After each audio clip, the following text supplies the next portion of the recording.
And whenever we announced the branding for Microsoft 365 GCC High, it was based on the fact that it was FedRAMP High. Okay. And we started getting inquiries from Defense Industrial Base. They're like, "Oh, you have a classified environment now?" I'm like, "Not that." A little less high. Hello. It's Jacob Hill with GRC Academy. Today I'm here with Mr. Richard Wakeman. Richard, how are you today? I'm doing wonderful. Thank you. Good. Thank you so much for coming on. And folks, if you're enjoying the podcast, please take a moment to like, comment, share, subscribe, review. All the things helps me out, helps the show grow. Really appreciate your support. Well, Richard, tell us about yourself. How'd you get to where you are today? Well, first of all, thank you for having me on. I've been really looking forward to this. Just to give you a little bit of background on how I ended up working with the Defense Industrial Base, in particular here at Microsoft.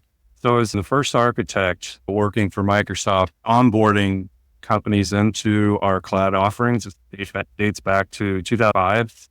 And along that journey, I got to work with thousands of companies. It was really exciting to see all of our clouds innovate from our first offerings, such as with Live at EDU and Exchange Labs, to the introduction of our first government cloud offerings that date back over a decade, and ended up working with state and local government and federal agencies to onboard many of them, becoming an architect that really focused on the more challenging type of deployments, right? The either large or conglomerates, et cetera, or state agencies with many different agencies. And it was kind of a natural progression that whenever we introduced Microsoft 365 GCC High and Azure Government, we provided eligibility for these non-government entities to be able to onboard into our U.S. government clouds. That I got tapped on the shoulder working, especially with some of the really large primes, and found that they were quite unique in terms of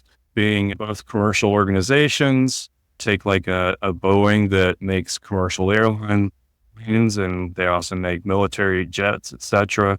And many of those were very complex and really fit my skill set such a manner that I could be able to consult, not only looking at the unique requirements for security and compliance, but to look at the various different architectures, right, that would require for people that are having to straddle, right, multiple different cloud offerings and still remain compliant. About 6 years ago, I went to work for an engineering group for Azure. And at that point is whenever DFARS 7012 was being released. And of course, we ended up with CMMC, birthed in 2019.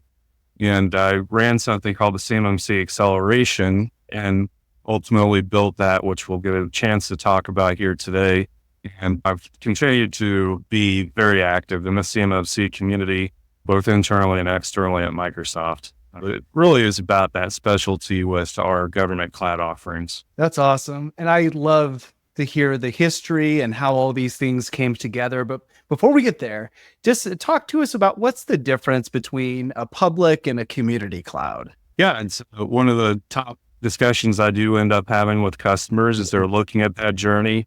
Many start off either on-prem, what we call dark to cloud, or already have a presence in our commercial cloud offerings. The way I describe it is that we built our, call it hyperscale cloud, right? Is our public multi-tenant cloud service offerings that will include everything from the first, of course, productivity suite Office 365, software as a service, where you would be able to connect into Microsoft really anywhere globally, and that we would have that ability to host regions. And that, of course, extended out with Azure, with infrastructure as a service and platform as a service, so that we could accommodate really getting those services as close to our end customer as possible. So it really began with regional data centers in North America and Europe and Asia Pacific that would be able to get those solutions to our customers. Of course, as it evolved over time, we began adding regions and introducing data residency. And data residency is that ability to say, hey, we've got data center regions that are in specific countries or in various different geographies, such as the EU, right? The US, or individual countries like Canada, and that would meet a lot of the regulations and requirements that are unique to that particular jurisdiction. Was really functional in terms of looking at meeting many of the financial standards, of course, healthcare and privacy information, etc. That really meet the vast difference. Microsoft has got the largest coverage of regulations or standards, industry standards, whether it's ISO or NIST, etc., that accommodate that data residency.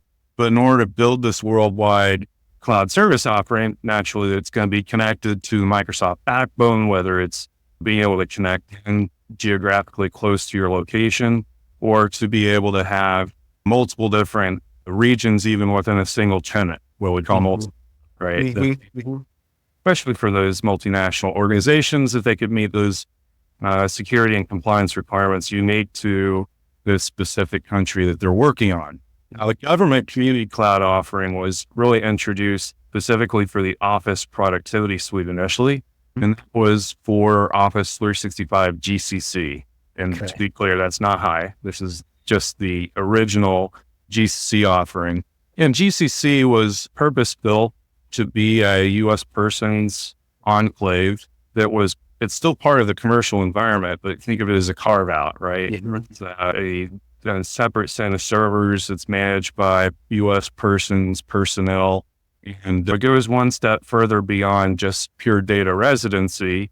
And that now you can be able to meet a number of the regulations, whether it's with FedRAMP, right, or protecting IRS 1075 for tax information in the U.S. or criminal justice information system like CJIS, and became really the home for most government agencies, whether it's the federal civilian agencies like NASA or the state and local governments across the entire country, even municipalities, etc.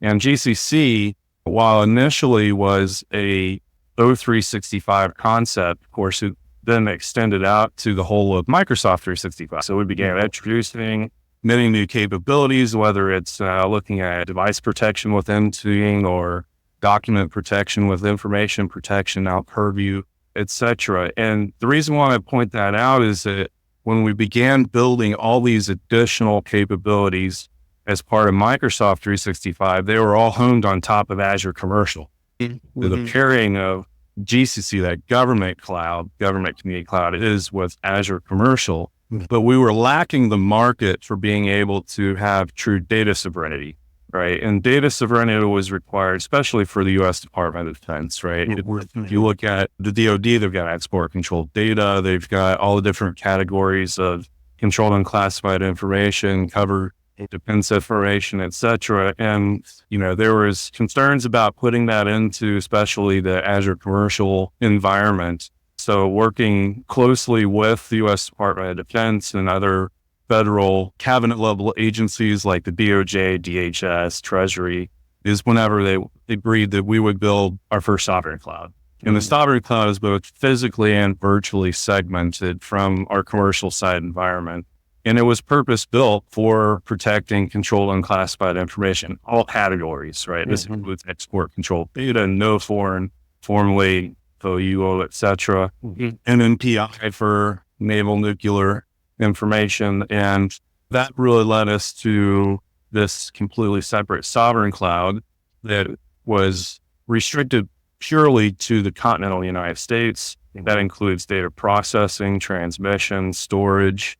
So all of our networks, they're just CONUS bound. They are U.S. persons all managing the environment from U.S. locations. And that really hit that higher watermark that was required. Same equal footing in terms of security that we have in the commercial side environment, right? There's we baseline, for example, on a common framework for compliance, et cetera. But it really did introduce with our sovereign cloud that ability to then onboard the U.S. Department of Defense and subsequent to that, the defense industrial base. Just take a moment to back up here, because I think some people have a lot of confusion over what is GCC High, what does that mean? And then also going back to what you're originally talking about, Office 365 versus Microsoft 365 versus Azure. And then you have GCC, then you have GCC High, then you have Azure Commercial, then you have Azure Gov.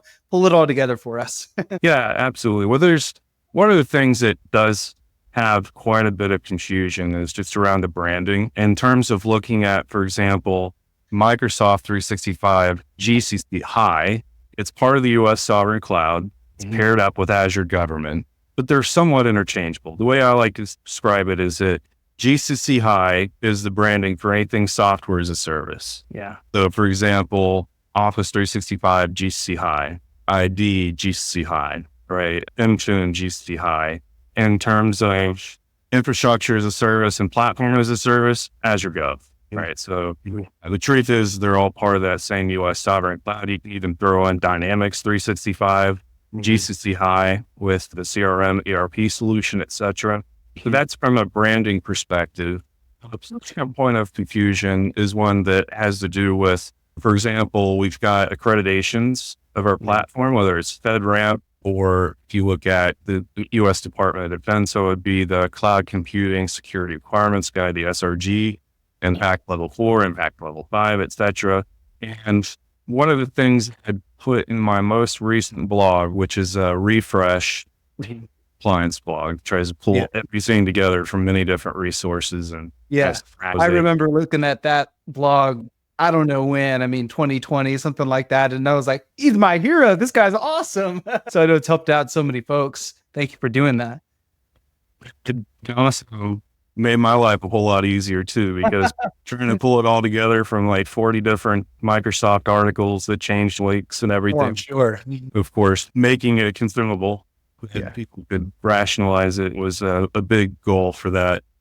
And one of the major improvements I did this time around is to say, okay, well, if you're looking for, and one of the big debates today, we'll get into it, is, hey, is GCC High FedRAMP moderate? Or, right? Well, first of all, I'm going to answer that question for you, which it is equivalent.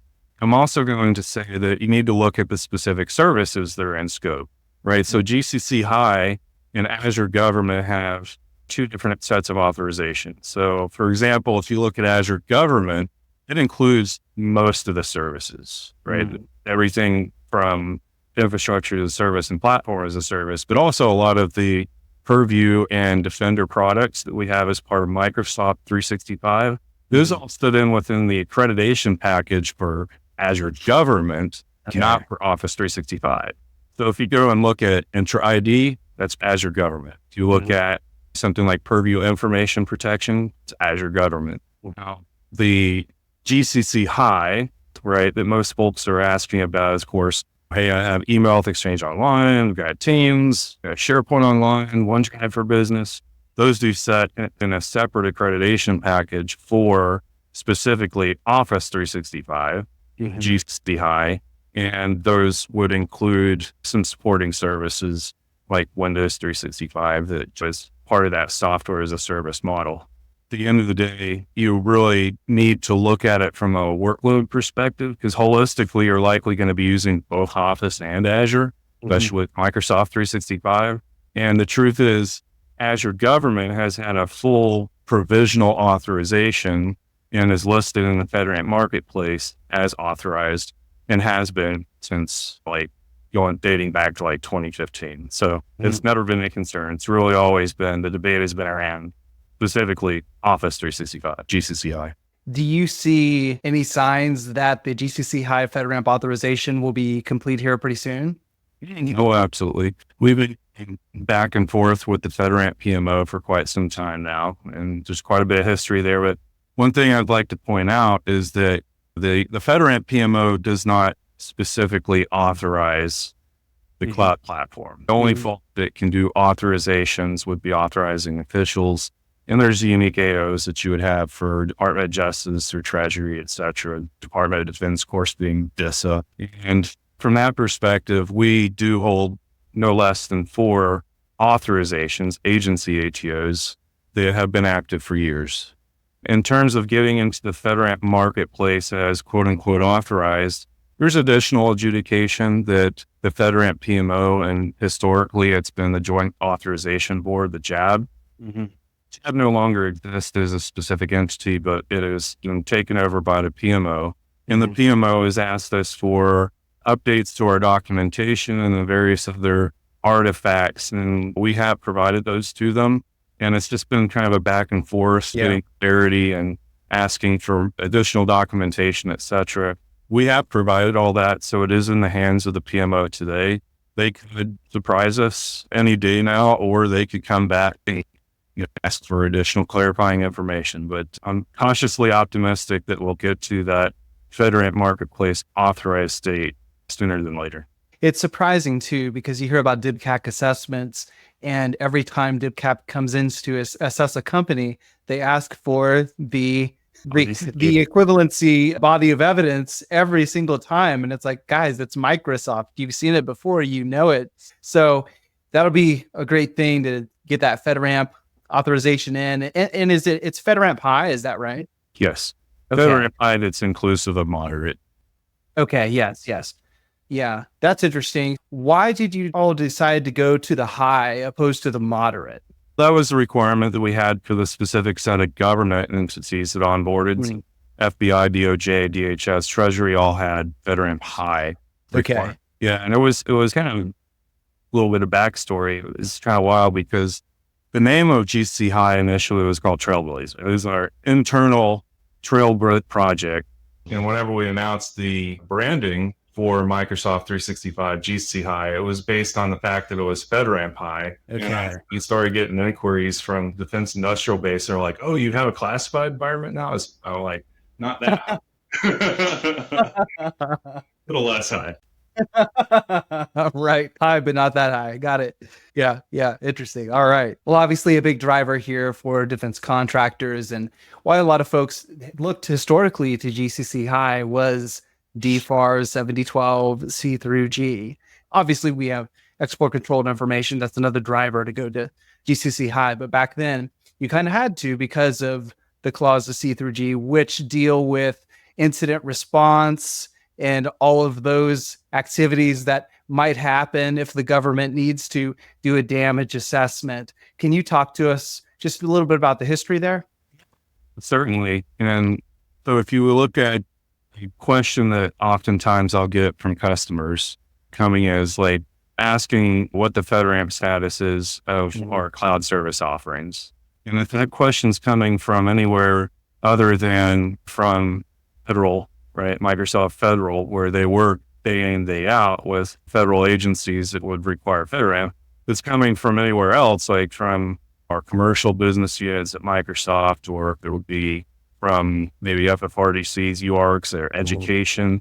It was kind of my first teaser to say, okay, well, if they're asking for FedRAMP and they're not a federal agency, why are they asking? Because oftentimes, I would say easily 9 times out of 10, it would be a defense industrial base organization that was looking for meeting those DFARS 7012 requirements.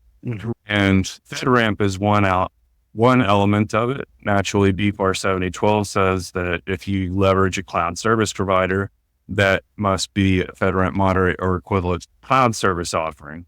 But then you had these gnarly C through G clauses that, and I went well above that, like 72-hour incident reporting. It included forensics that you would need to keep logs for an extended period of time, and generally required a specialized set of controls in place behind the scenes at Microsoft for us to be able to fully satisfy those requirements around DFARS 7012. And as I mentioned before, GCC is a part of commercial and sits on top of Azure Commercial, and neither Azure Commercial nor could GCC moderate be able to attest or be able to demonstrate compliance with DFARS 7012. So we had to get both of those product offerings around both Azure Commercial and GCC up to recognize those government requirements before we would be able to have. Now we've got a letter of attestation that we've released through Kratos. But yeah, so initially, naturally, we had to do all those requirements for C through G, given that we were meeting the same set of requirements from the U.S. Department of Defense for IL5. So it was built to be able to, for example, do the 72-hour incident reporting. We did subsequently, several years after that, like around maybe 2021, hit that milestone where we were able to attest to both DFARS 7012 and commercial, as well as in GCC regions of Office 365 But for the other Azure commercial regions, and this is still very relevant today and still having these conversations quite frequently, we do not attest to DFARS 7012 in O365 commercial regions. So again, the productivity suite. If it's not GCC, then the other commercial region, then I think it's more of a binary decision-making point, right? That it must support both FedRAMP moderator equivalent, which at commercial does not meet neither the C through G clauses of DFARS 7012 nor the equivalency for FedRAMP moderate equivalency. Understood. Can we dive into that a little bit more? Just that last piece you were talking about of commercial and C through G and why it doesn't. I was just having a chat with somebody on LinkedIn today about this and would love to get a little bit more clarity and detail on that. Yeah, I think it's quite simple, really. Commercial is built for government requirements. It evolved from a purely public multi-tenant architecture and support system like a follow the sun support model. And incident reporting is not specifically designed for anyone. For example, the U.S. government as compared to the UK government or the government of Saudi Arabia, et cetera.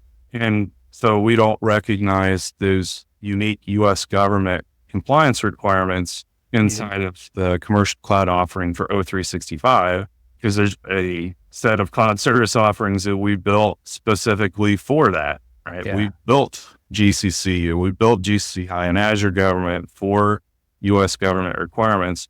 And the part of the rationale is twofold. It's making the attestation that we would adhere to like the 72-hour reporting requirements specific to the U.S. government.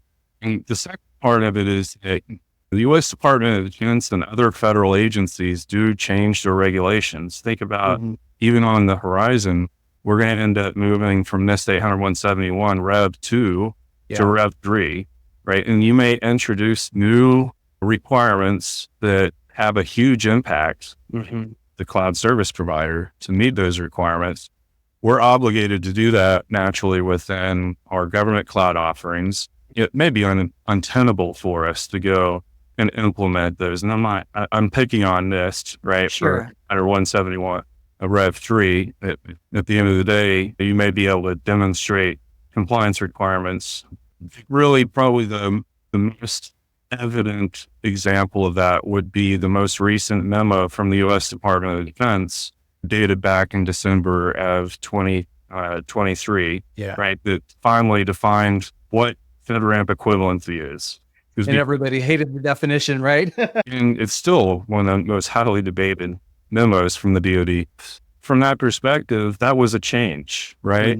We were able to establish the FedRAMP equivalency in our commercial regions initially because we baseline everything on this 853, right? Even Rev 5 now. But whenever they changed the definition or came up with the definition of what equivalency is from the Department of Defense, now that changed your compliance posture in the commercial cloud. That makes sense. Let's go back once again, a little bit in time. My history with GCC High began maybe in, I don't know, several years ago, let's say. Back then, feature parity was between commercial and GCC High. It was a problem, right, for the user base. It's gotten a lot better over time, but talk to us about why. Give us the backstory on why feature parity was a problem on the GCC High cloud from the beginning. Well, there's several different factors. I think the more obvious one that resonates even with companies that are having to implement CMMC today, that takes time, right? You know, there's two parts to it. There's the actual delivery of the product or service. And that would include having each one of the product groups. We've got well over 200 product groups that would need to automate the deployment of their products so that they could be deployed into our U.S. sovereign cloud.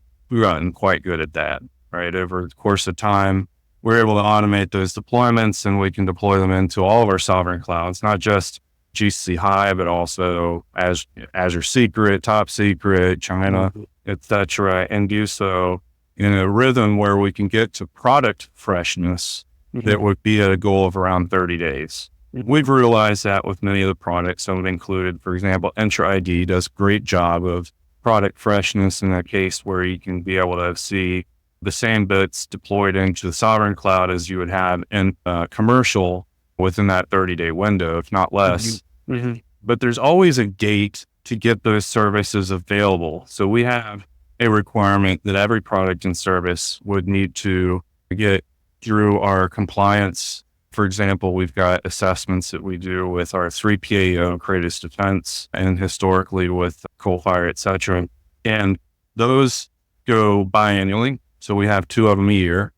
And in a best case scenario, you can get your product delivered and documented and get it into the very next assessment so that it gets into our compliance boundary. So you're looking at a minimum of around 6 months for a brand new product to come into the fold. Take, for example, Copilot. If you miss that window, now you're into the next 6-month cycle.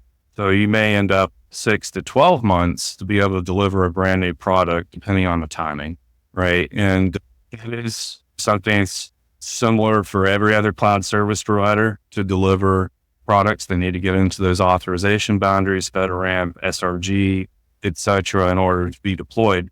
Now, the light at the end of the tunnel is that once you get into this provisional authorization, then now we're able to go into that product freshness release cycle that would be more around 30 days or so to see your features show up in the service. We don't have to go back through the entire accreditation process. Now, most folks are really seeing it evident because of new capabilities that we have around Azure OpenAI, Copilot, et cetera, that ultimately have taken more time to get into GCC High than, of course, they were released in commercial really quickly without being in FedRAMP accreditation body whatsoever. So, yeah, that's all fascinating. And I think we have a date for a Copilot in GCC High, right? what we publicly announced for Copilot for the productivity suite, like Microsoft 365, would be in Q3 of calendar year 25. Okay. So roughly, we'll start to see some previews coming out like in the summer timeframe next year. And that is directly aligned with our FedRAMP assessment that we have next summer. Something I'm really excited about is the integration with Defender for endpoint and Defender for cloud and all that stuff. So will that be coming later then? So Security Copilot is roughly aligned with the same assessment that we're doing next summer. So you can imagine that Security Copilot would be around the same time as Microsoft 365 Copilot. Okay. Another feature that I know I've been waiting on for a while is Windows Autopilot in GCC High. When can we expect to see that? Oh, right. You know, that's one of the most requested capabilities that we've had across the time continuum since GCC High out. And super happy to have the Autopilot capability that came online about 6 months ago. And there's going to be continued improvements to it over the course of time. The Autopilot capability, especially the integration into Intune that runs inside of GCC High, gives you a full clean compliance boundary for being able to manage devices and to do so naturally as part of the shipping and receiving of these devices, whether they're from Dell or HP or et cetera, the various different vendors. What took us so long is a question that I get asked quite often, was the dependencies that Autopilot had on our consumer platform, believe it or not. So whenever we first built Autopilot, it authenticated through Microsoft ID, formerly Live ID. And in order for us to deliver it so it can authenticate and remove those dependencies on the consumer platform, we needed to do one that was able to natively authenticate to Entra ID, formerly Azure Active Directory.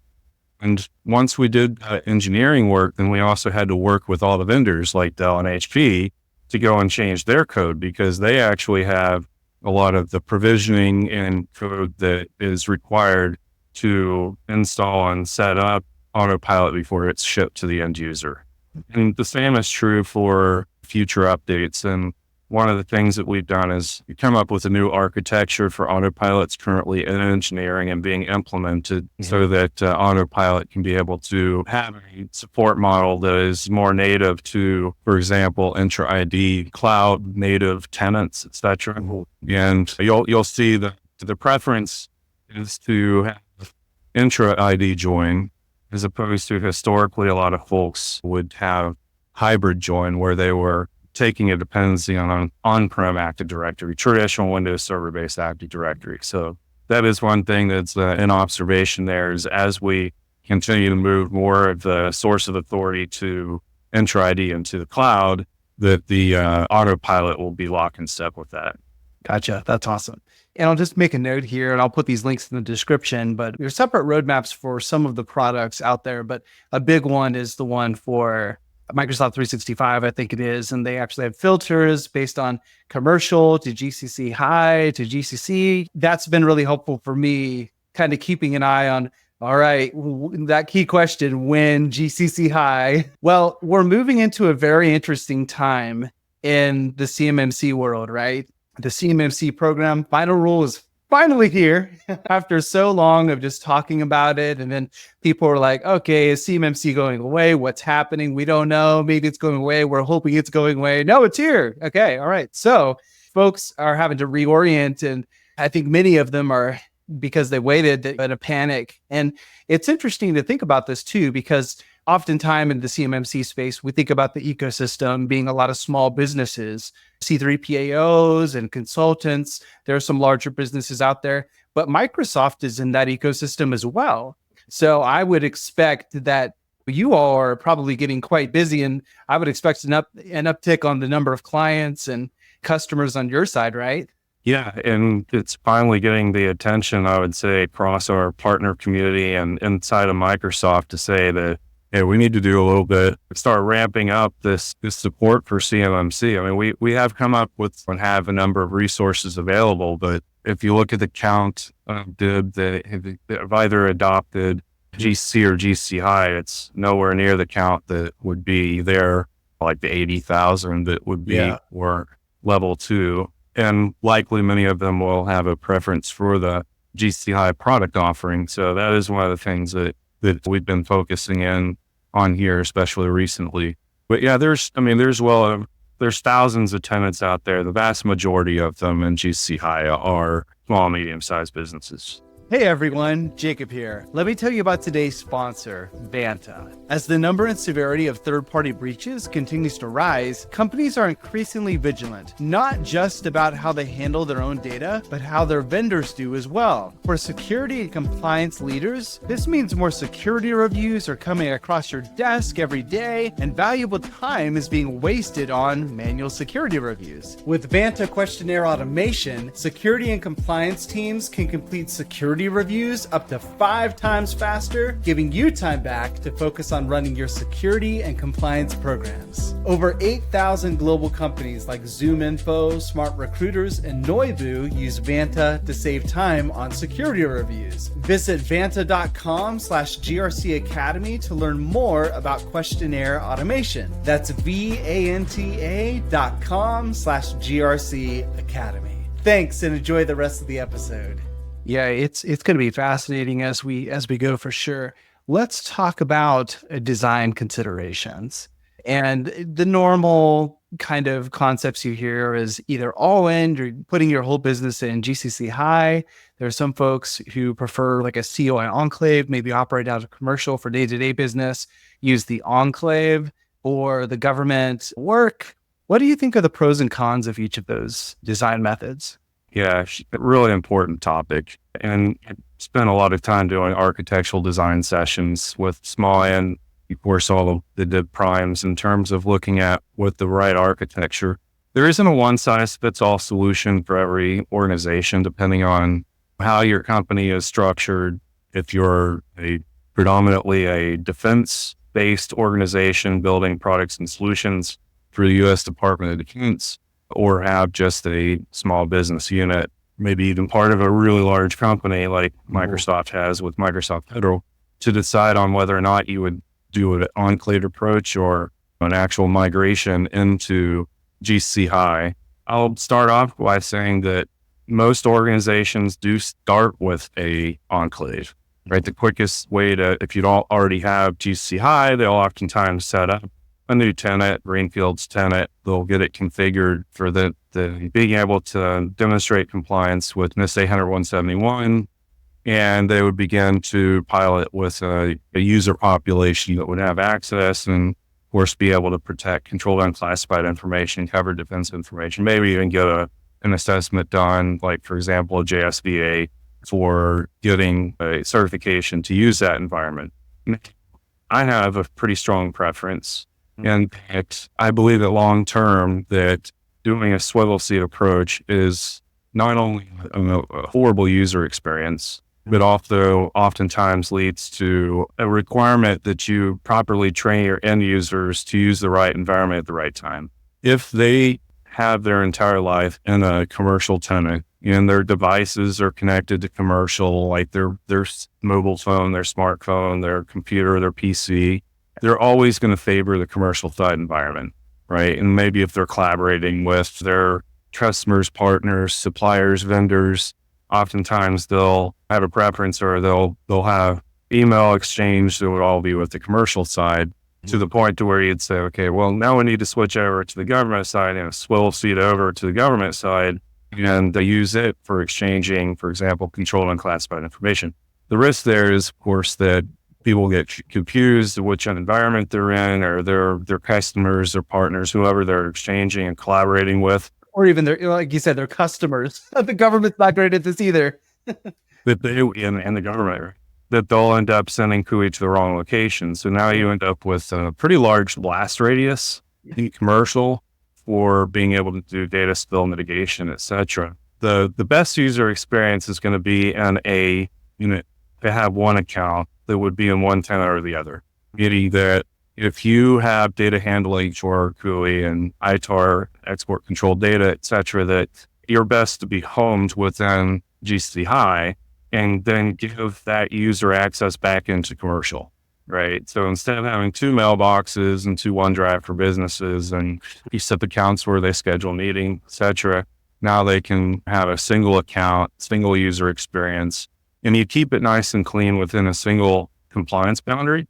Right? You can be able to draw a circle around GCC High and other supporting the infrastructure, OT, et cetera, that all contribute to that user's, the day in life of that user. In terms of looking at types of organizations, I found that the manufacturing sector, that would be many of, especially the big DIB prime contractors like the Lockheeds and the Boeings and the RTXs of the world, that they end up homing their entire enterprise within the government side environment so that they have a higher watermark for compliance across their entire enterprise. Mm-hmm.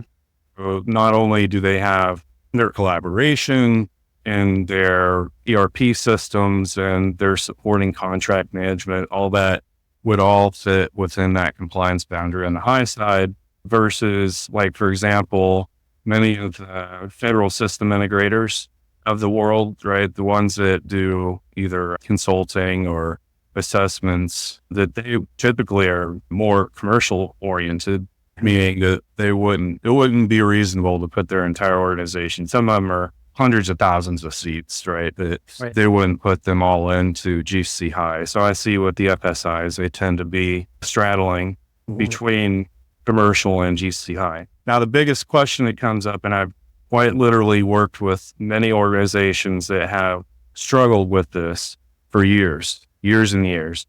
You have to have a nice clean line of demarcation between the user populations that you would migrate into GCC High versus those that would stay in commercial, right? If you have, for example, an aerospace and defense business unit or an aviation business unit, you may say, okay, well, there's our line of demarcation. We're going to take the entire aerospace and defense business unit and we're going to put them into GCC High, regardless of how many users in that business unit need to have data handling with CUI.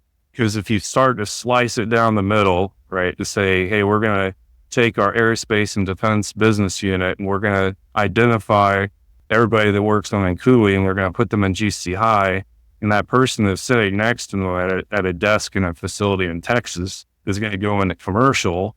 Well, now they're in two different environments, right? And there is limited collaboration capability between the two.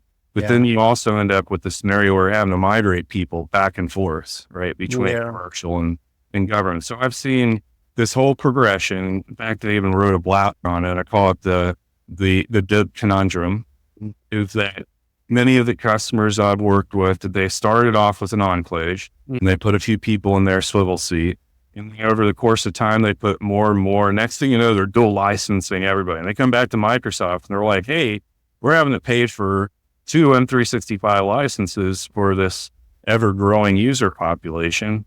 And the user experience is terrible. How do we make it better? And we're like, okay, well, you move those users over into GCC High, like migrating from commercial to GCC High. And over that time continuum, they kept migrating people from commercial to GCC High. And they were doing, a guy's specific customer of mine, but many customers where they were doing migrations frequently, daily, weekly, from commercial to GCC High. And it was just really disruptive to everybody. So then they finally got to that conclusion. That's when I wrote the blog to say, we're just going to take this entire division and put them in the GCC High. Mm-hmm. There's a pattern there because having worked with literally hundreds of dead customers, the question of, are they going to? And really, the question is so much of what's the timeline to come to that conclusion that they should. Yeah. You're always going to have the best user experience, end user experience in a single tenant. Right. Trying to swivel seat, right? It's an interesting problem, and I've recently been thinking about the issue. I think the biggest thing that kind of rings my bell a bit and gets me a little bit upset is working for the government. Obviously, you got to deal with the regulations, right? But my network it's part of it's to support the government, but my network is there to make me money, right? To help me do my job and make money, feed my family, all those things.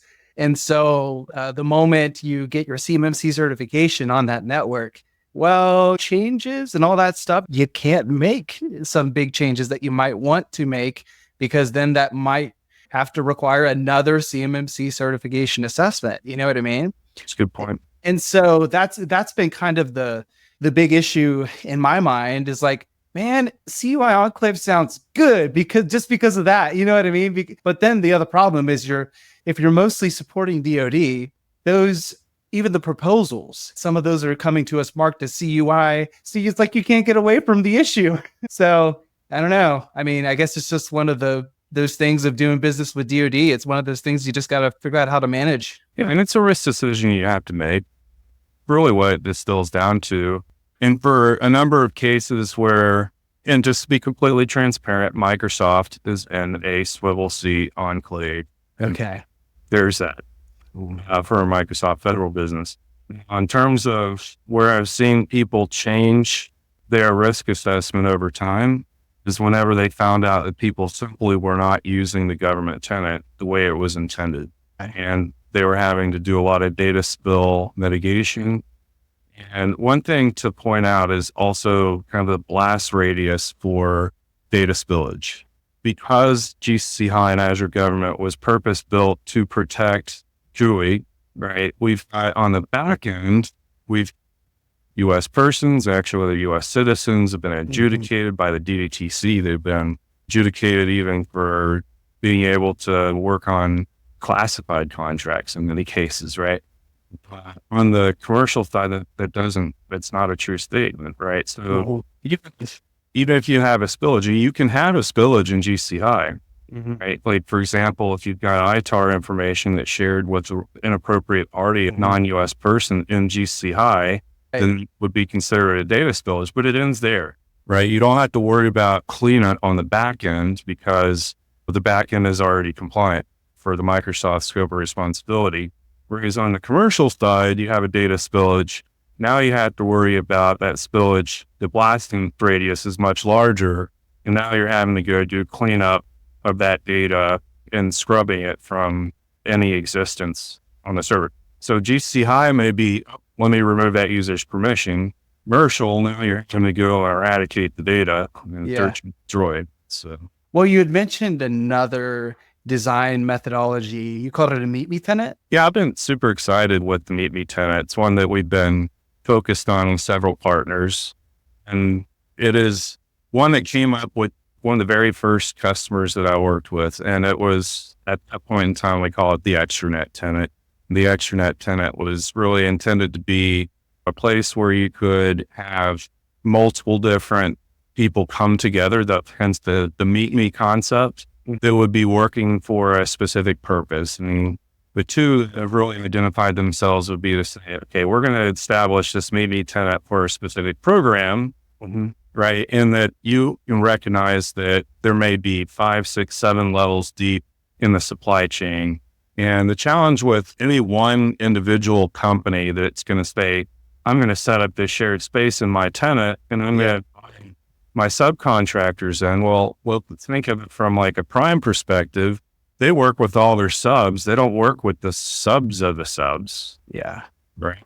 They work with the tier twos. Right. And then the tier twos are like, well, I can't invite my sub into this, so I'm going to have to stand up my own environment, right? Now you're getting copies of data, right? You're getting data moving and out of your control from a data protection perspective. The concept of the Meet Me tenants to say, hey, let's have this designated location. We're going to, everybody's a guest. There's likely going to be a cloud service provider or a managed service provider that'll run it. Now you can get the entire supply chain in there.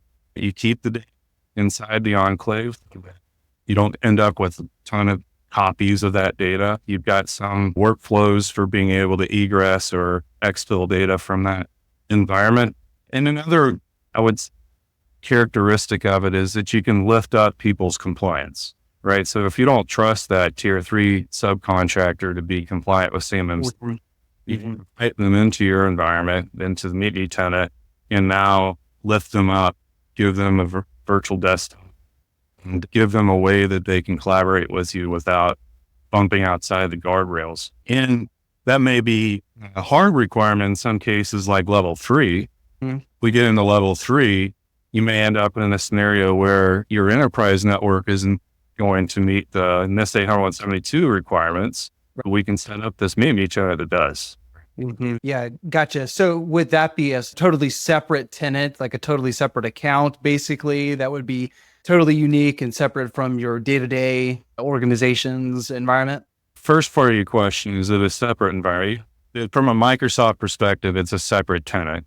It's likely not going to be run by your organization. Like if you're the prime contractor, the tenant may be run by a third party, like for example, an ExoStar. They've got to manage 365 product offering specifically for the Meet Me tenant. And so in that case, ExoStar is running it. Still GCC High, right? But at this point, it's run by a third party organization. The second part of it is like, are you connecting in with a separate set of credentials or a separate user account? No. In this case, you can be invited in with your home tenant account as a guest into the Meet Me tenant. Single sign on right into the Meet Me tenant. Right along with CMMC, you mentioned your work with the CMMC acceleration resources. Talk to us about what's out there to help folks.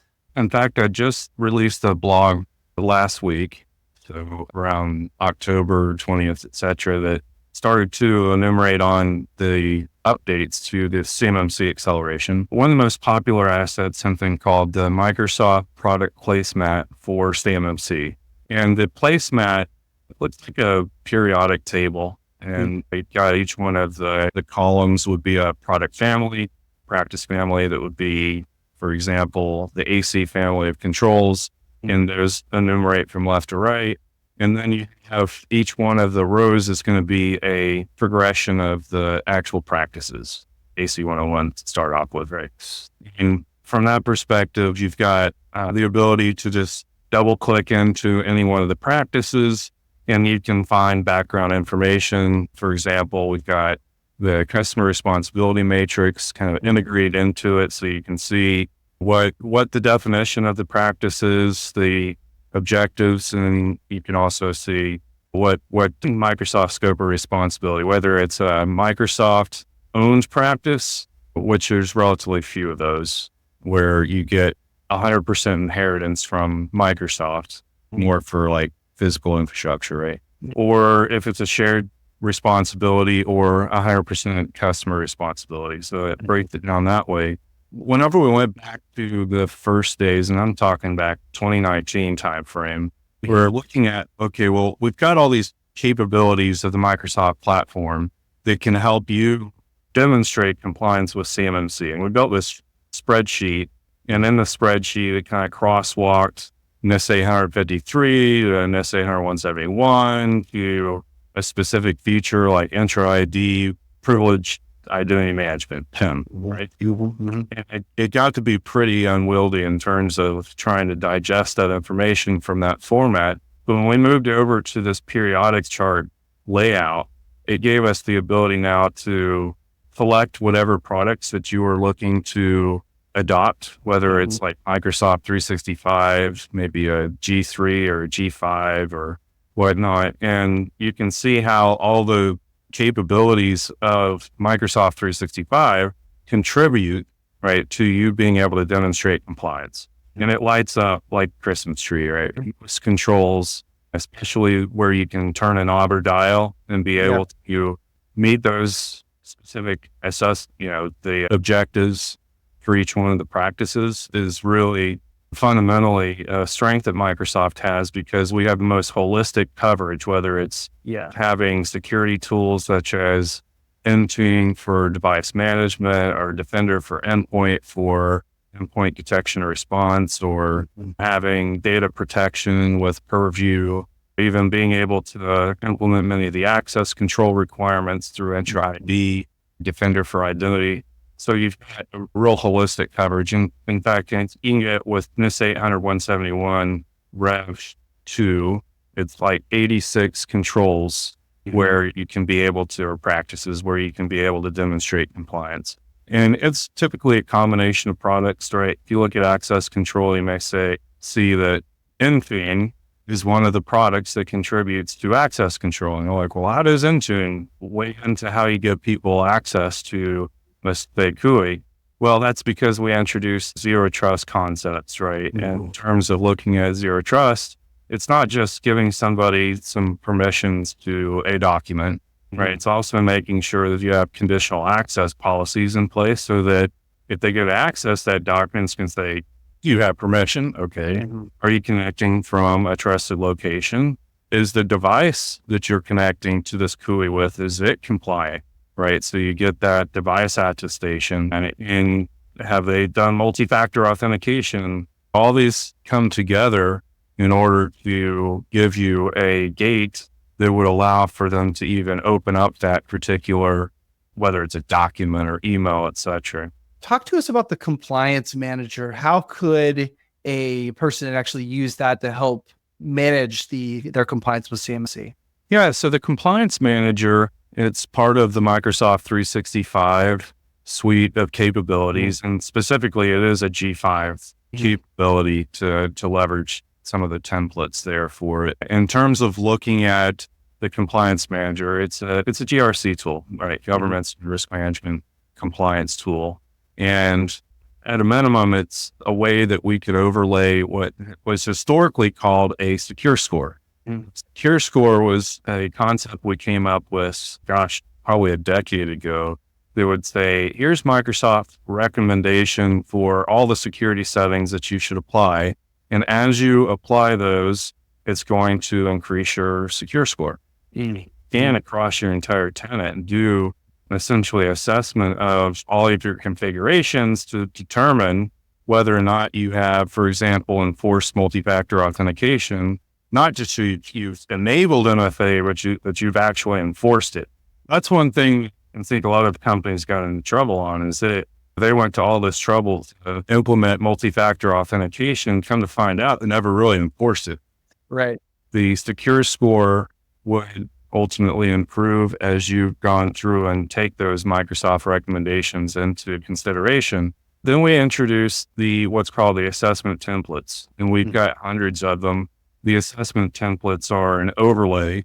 So instead of it just being Microsoft's general recommended guidance, turn on MFA, right? Now it's overlaying it with compliance frameworks. So we've got one up there for CMMC, and we've got level 1, level 2, and level 3. Naturally, if you look at the level 2 assessment template, directly correlates with NIST 800-171 Rev 2. And it's twofold. It's providing that level of recommendations that would be for each specific practice, 110 practices, but also gives you some of the capabilities of a GRC tool so that you can upload documentation, you can assign specific tasks to people for implementation. And at the end of the day, you can essentially export or print the whole thing, and you can get something of a body of evidence that can be used for your assessment as well. Well, also out there is the CMMC level 1 and level 2 guides that are the PDF versions. Is that similar to what's in the Placemat? It's a great question. And the backstory here is that the Placemat was such a great graphical user interface to lay out all of the practices and be interactive with the user. You could double click and drill in and be able to do the discovery. The challenge that we ran into is that whenever you get into like the body of the content, you have very limited the number of characters and you can put into an individual cell or the rich formatting. So the technical reference guide is ultimately the product placemat in rich text. It's that ability for us to have deep links and URLs that gives us the ability to provide much more verbose background and documentation on each practice. And it is complementary. So I think of the product placement as being the level 100 and the technical reference guide is the level 200. Then we have landing zones and policy initiatives. Talk to us about that. So let me hit on policy initiatives first. Sure. So the compliance manager that we covered just a minute ago is something of a capability for software as a service, right? So it is inclusive of assessment templates that would allow you to go and do configuration of, for example, Office 365, Intra ID, etc. The Azure policy initiatives are generally Defender for Cloud is what we refer to those today in regulatory compliance. Defender for Cloud is specific to Azure. Right? So instead of configuring the administrative settings for Exchange Online, SharePoint Online, which the Compliance Manager does really well, ultimately the Defender for Cloud in the regulatory compliance gives you an overlay that applies to storage and network configuration and virtual machine configuration, et cetera. And our first ones that we built out were for FedRAMP.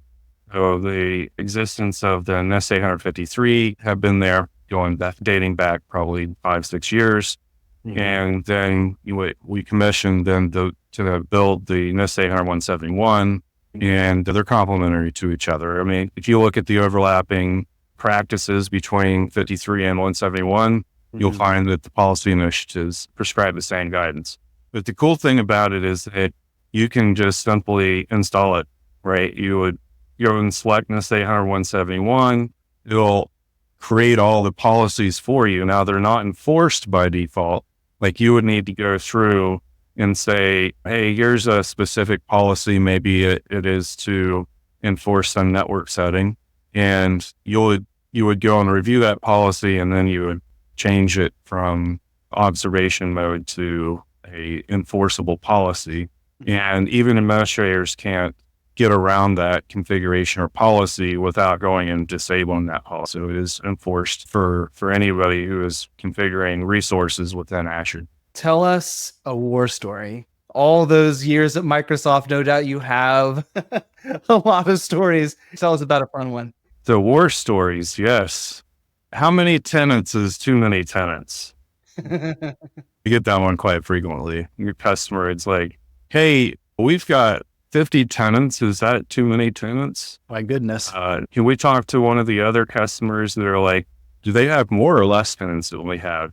Like, I couldn't tell you directly, but we can potentially do a meet and greet with them. I'd say one of the biggest war stories that we had were around a consolidation effort, right? So there was an organization with 171 tenants, And we went through a 1.5 year consolidation to get them from 171 tenants down to a single what we called a mega tenant. Now they still had more than one tenant because there was foreign subsidiaries, et cetera. And at the end of the day, there's just collisions, there's competing jurisdictions and so forth in a scenario where, having a full consolidation of that content, like for example, can you put Canadian export controlled data into a US government cloud? It's kind of debatable, but probably not, right? Yeah. Well, after a 1.5 years of consolidating 171 tenants into one, they were like, well, we need to be able to do all this scope delegation so that each one of the business units can be their own general administrator, GA account. We need to remove the organization-wide GA. Well, it's not possible, right? I mean, we've improved that over time with scope delegation. But the war story is that they ended up going in the opposite direction and decentralizing. They still kept a mega tenant approach for many use cases for the enterprise itself, but ended up spinning back out into many tenants. That was another 1.5 years to, I wouldn't say it didn't reverse. It really becomes, I would say, a challenge for a lot of these multinational organizations with many business units to decide, hey, do we put everybody globally into a single tenant? We're going to have 2 tenants? Is it going to be 1 tenant in commercial, 1 tenant in GCC High? Or are you open Pandora's box and let every single country or business unit have their own tenant? And we can go in circles. Oh my goodness. Yeah, for sure. For sure. Yeah, that's a big issue. I mean, information management strategy, thinking all that through. And then, like you said, across all those different business units, that can become quite messy for sure. Well, thank you so much for coming on. I really enjoyed this conversation. Where can people find you? Thank you, Jake. I really enjoyed this as well. LinkedIn is probably where I'm most active. You can find me on LinkedIn. My URL is R-Wakeman. We'll share it in comments. Yeah, connect with me there. And anytime I come out with new content, blogs, etc., that's usually where it gets evangelized. Sounds good. Thank you so much. Yeah, thank you.